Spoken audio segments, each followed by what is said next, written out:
friends, and welcome to tonight's whiskey review. So, goodness knows when the next whiskey review is going to be, you know? But we have tonight, and tonight is good. Tonight, we are going to be reviewing Rittenhouse Bottled in Bond Straight Rye Whiskey. I'm actually very surprised I was able to get my hands on a bottle, as the liquor store near me says that this is their fastest selling rye whiskey. And there's a pretty good reason for that, in that this is, it's incredibly cheap for the level of quality that you're getting. That in the mainland it probably only costs about $20 a bottle for this. And the other thing is it's drinkable straight or drinkable in cocktails. So you can have it either way. The other thing is, it's 100 proof. So, you know, people are going to want to go for that, because people think that higher proof equals better benefit. So this is a very classic brand that's been around for decades. Let me go ahead and read the back here. Rittenhouse Straight Rye Whiskey is a storied Pennsylvania-style rye whose heritage commemorates Philadelphia's famous Rittenhouse Square. Still bottled in bond under U.S. government supervision to meet the strictest requirements, the Rittenhouse you enjoy today carries forth a distinct and spicy flavor profile established long ago. So this is, I like their new label redesign. It had like a very old label that's been using the same label since the 60s or 70s. They went and redesigned it so it's got like a nice 1930s label. So yeah, if you find a bottle of this, you should definitely pick it up. You probably won't find a bottle of this because of its popularity and its cheapness.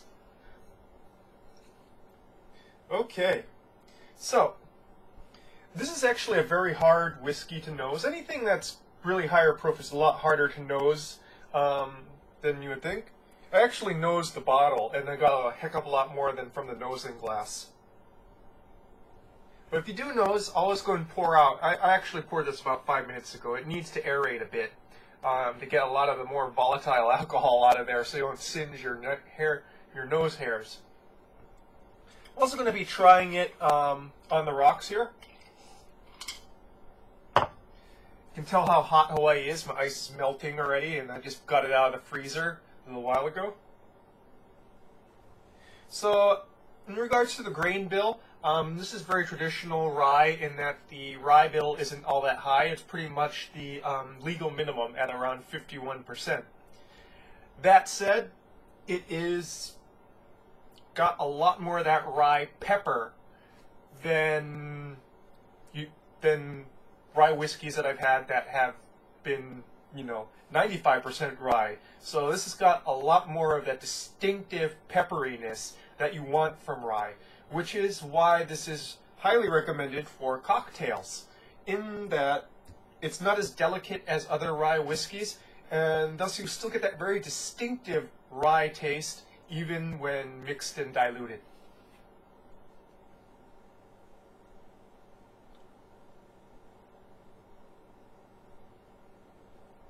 From the nosing glass, you get a strong sense of wood and, of course, spice.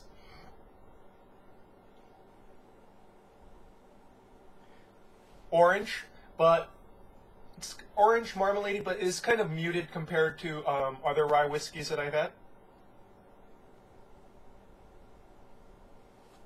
And a hint of that sort of bourbony vanilla, as you would expect from something that's around 37%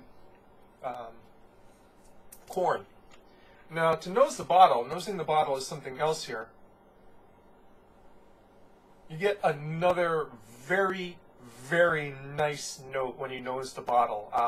Probably because there's a lot more air in there, so you don't get as much as the alcohol straight up. So you get more of the smells.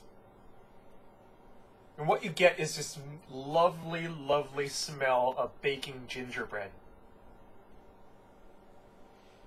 You just kind of want to huff the bottle. Oh, and I was going to pour it out onto the rocks here.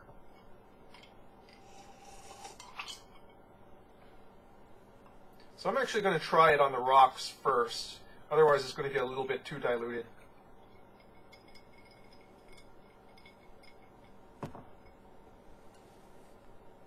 So I just want it slightly chilled.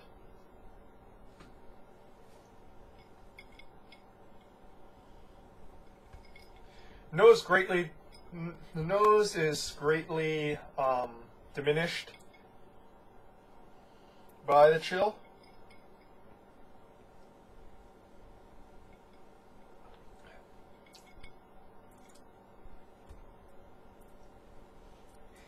You still got that pepper wallop there. Just immediately it smacks you across your palate.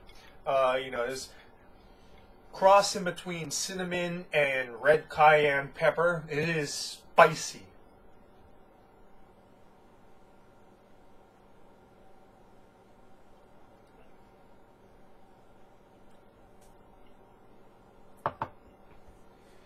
Underneath that is that nice corn vanilla wood backbone.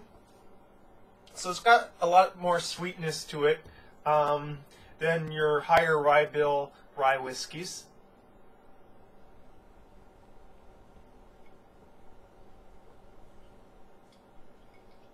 And also a nice breadiness to it.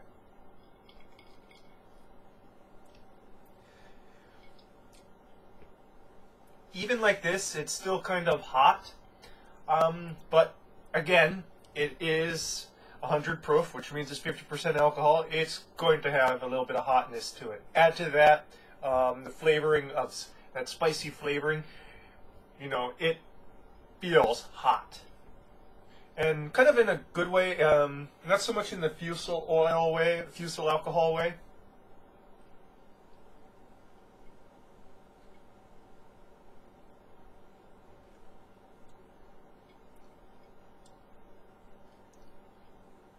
Nice tart oranginess to it, almost Seville orange from the chilled version. And you don't really get the orange here from the straight version. Straight version, oh, I didn't do the coloration. It's a very nice yellow orange to copper color here.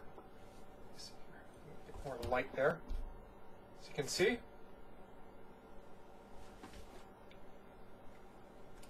And as you notice, extremely thick legging. It just clings to that side of that glass there.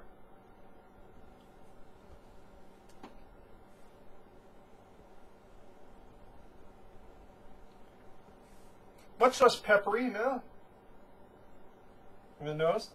And yeah, after airing out a bit, you can smell even the ginger. Well, it's probably more closer to just plain ginger rather than gingerbread when you got it up close in a glass.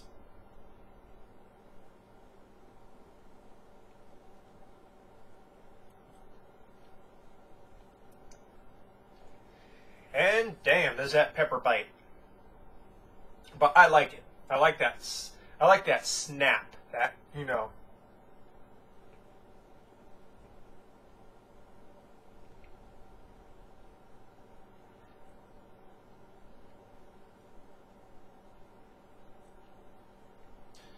It's just that pepper is very long in the finish.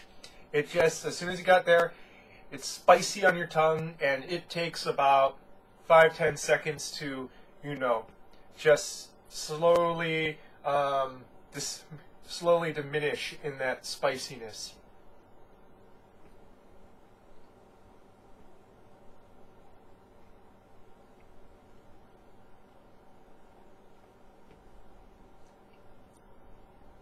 It really coats the tongue. And underneath that spiciness, you get lots of that vanilla and oak.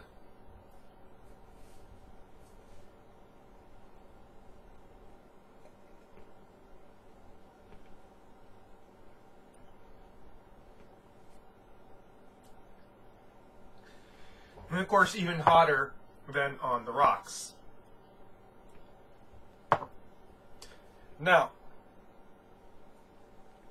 you just feel the spiciness everywhere on your tongue and the sides of your cheeks. It's really like cayenne pepper or cinnamon in that respect. Now, is this really complex? Is this really subtle? No, it is a big rye hammer of pepperiness.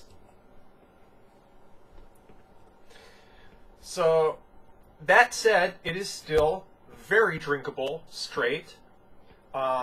It doesn't have it has a slight offness to the long finish, you know, and it leaves that kind of bitter taste on the tongue, but it's not something that is like really all that distracting. It's nice to sip at.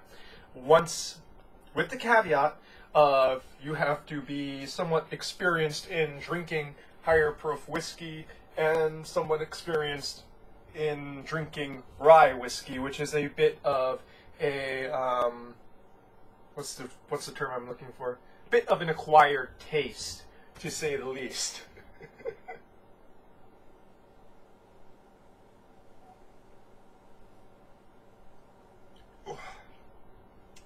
I just love that pepper. You know, I really kind of wish I was into cocktails, because I would really like to see this in a cocktail. You know, it just has that, it just really has that incredibly distinctive rye taste. You know, what archetypically you would think of rye, that pepperiness. So, I'd like to see how it would translate into cocktails that traditionally use rye whiskey, like Manhattan.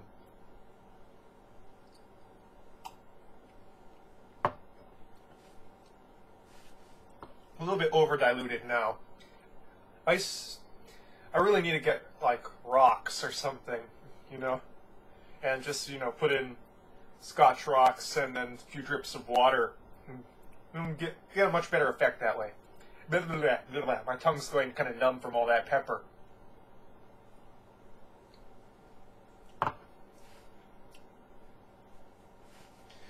Even though it's pretty diluted now, it's still peppery.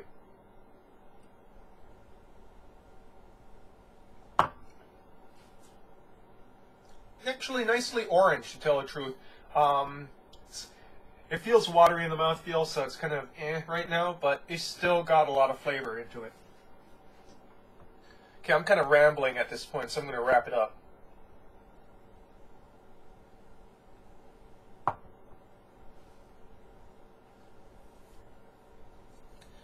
So, to repeat myself, Rittenhouse rye, very affordable.